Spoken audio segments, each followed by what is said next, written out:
अस्सलामुअलैकुम वरहमतुल्लाहि वबरकातुहू।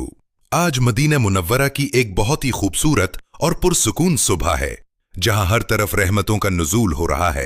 मैं उस वक्त इशारे इस्लाम से निकलकर उन गलियों में मौजूद हूं जहां हर कदम पर सुकून की महक आती है।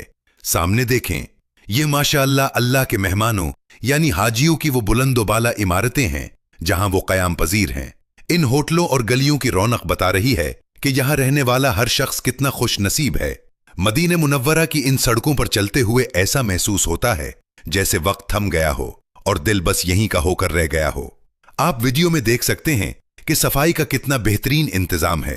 हमारे ये मेहनती भाई जो दूर दराज से यहां आकर शहर रसूल सल्लल्लाहु अलैहि वसल्लम की सफाई और खिदमत पर मामूर हैं, कितना दिल लगाकर काम कर रहे हैं।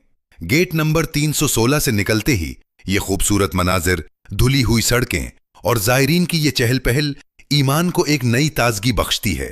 सच तो ये है कि मदीना सिर्फ एक शहर नहीं बल्कि एक एहसास का नाम है। यहां की हवाओं में वो मिठास है जो दुनिया के किसी और कोने में नहीं मिलती। सफाई करने वाले इन बंगाली भाइयों से लेकर यहां से गुजरने वाले हर जायर तक सबके चेहरे पर एक अजीब सा इत्मीनान और मुस्कुराहट है। या अल्लाह, हम सब की इन उदना सी खिदमात को अपनी बारगाह में कबूल फरमा और हर मुसलमान को बार बार इन पाक गलियों की जियारत नसीब फरमा। आमीन। अगर आपको मदीना मुनव्वरा के ये मनाजिर पसंद आए हों तो वीडियो को लाइक करें और दुआ में याद रखें।